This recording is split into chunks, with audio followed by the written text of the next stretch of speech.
Hello दोस्तों, welcome to my channel. दोस्तों, मध्य प्रदेश शिक्षक पात्रता परीक्षा 7 मार्च का आज सेकंड शिफ्ट का भी एग्जाम हो गया है। हम आपको फुल एनालिसिस देने वाले हैं, कौन से सब्जेक्ट से ज़्यादा प्रश्न आ रहे हैं, कौन से सब्जेक्ट से कम आ रहे हैं, और जो आपके 3 दिन आज से एग्जाम हो गए तो कौन से चैप्टर से ज़्यादा आए हैं और कौन से आपको कम पढ़ना है, हम आपको पूरा विस्तार से बताने वाले हैं। इसलिए वीडियो को लास्ट तक देखना। वीडियो पसंद आए तो वीडियो को लाइक करना, चैनल को सब्सक्राइब कर लेना, ताकि रोज़ आपको लेटेस्ट अपडेट मिलती रहे। दोस्तों, हम आपको फुल एनालिसिस देंगे प्रत्येक आंसर का, जिसका हम क्वेश्चन का आंसर हमको मिल गया है हम आपको आंसर भी प्रोवाइड कराएंगे और साथ में बताएंगे कौन से चैप्टर में आज कम प्रश्न आए हैं, कौन से चैप्टर से आज ज़्यादा प्रश्न आए हैं। तो चलिए हम वीडियो स्टार्ट करते हैं। जैसा कि आप पहला प्रश्न हमको देखने को मिला है कि जीन पियाजे से प्रश्न आया था।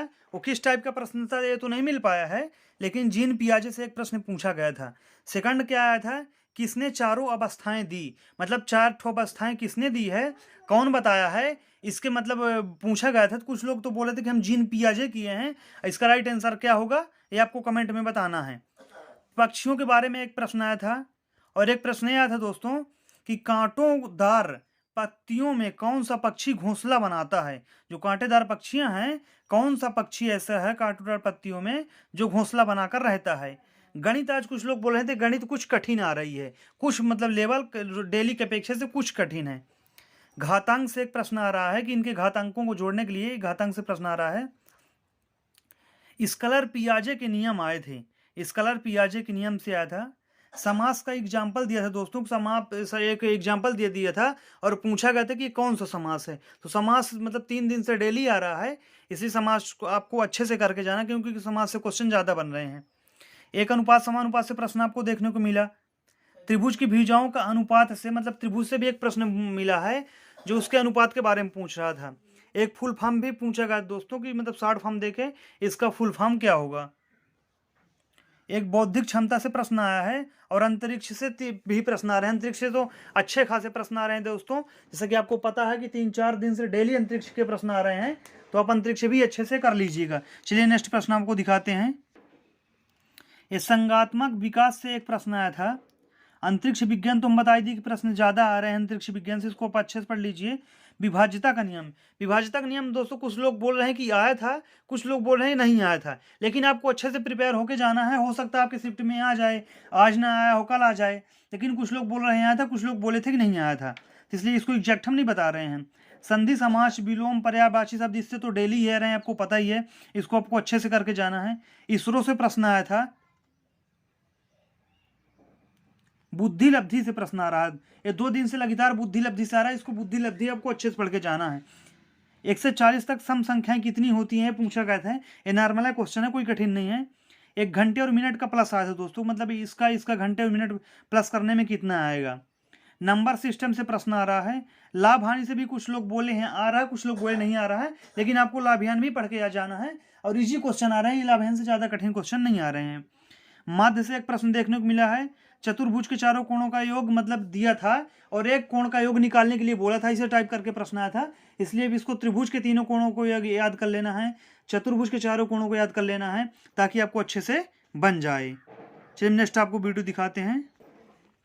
दशमलव वाला जोड़ भी देखने को मिला था कि दशमलव मतलब 2 अंक से दशमलव थे, उसको प्लस करना था। नॉर्मल प्रश्न था, ज़्यादा कठिन नहीं था।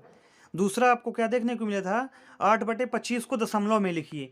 एग्जैक्ट तो उसको ये नहीं पता था, लेकिन इसी टाइप का था कि 8 समथिंग यही था कि 8/25 को दशमलव में लिखना है। गद्यांश और पद्यांश से काफ़ी प्रश्न आ रहे हैं,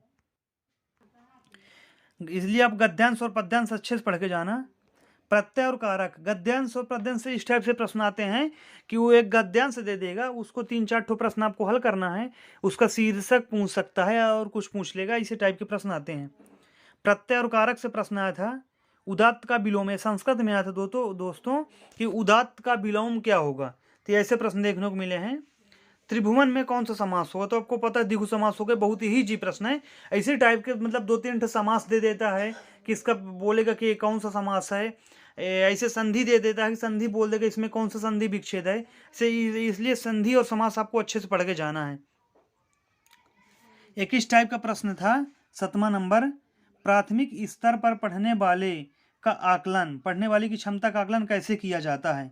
तो एग्जैक्ट उसको ऑप्शन नहीं याद था, इसलिए हम इसको आंसर आपको नहीं प्रोवाइड कर पाएंगे, क्योंकि ये ऑप्शन पे डिपेंड करता है कि ऑप्शन किस टाइप का था। फिर आता है प्राथमिक स्तर पर शिक्षा का माध्यम।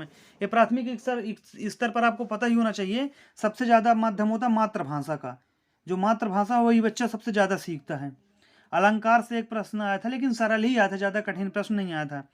पैडागॉजी थोड़ी ज़्यादा थी और कठिन भी आई थी।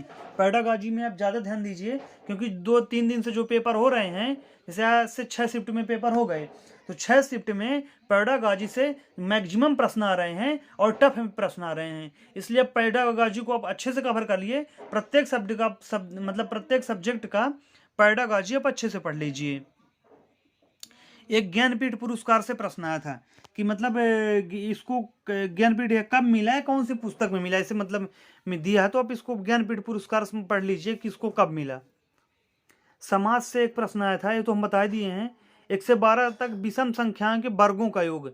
ये लगातार प्रश्न 2 से 3 दिन से आ रहे हैं, इसलिए आप इसको अच्छे से पढ़ लेना कि विषम संख्याओं का योग, सम संख्याओं का योग सूत्र होता है, आप इसको अच्छे से पढ़ लेना तो आ जाएगा। एलसीएम एचसीएफ से एक प्रश्न आया था, लेकिन प्रश्न सरल था, इसको आप आसानी से कर लेंगे, कोई मतलब डिफिकल्ट नहीं था, सरल था। पैडागॉजी कुछ लोग बोल रहे हैं कि कठिन आ रही है, इसलिए पैडागॉजी आप अच्छे से पढ़ लीजिए। अभी अगर आपके पास 1-2 दिन का टाइम है तो बढ़िया पढ़ के जाइए, और जैसे आज पैटर्न में आ रहा है लगभग उसी पैटर्न में 2 से 3 दिन प्रश्न चलते ही हैं, तो आप उसी के अनुसार दोस्तों पढ़ के जाइए। बाकी जैसे भी कोई लेटेस्ट अपडेट देखने को मिलेगी हम आपको तुरंत में बताएंगे। ठीक है दोस्तों, मिलते हैं हम नेक्स्ट वीडियो में नेक्स्ट एनालिसिस के साथ। तब तक के लिए बाय, टेक केयर।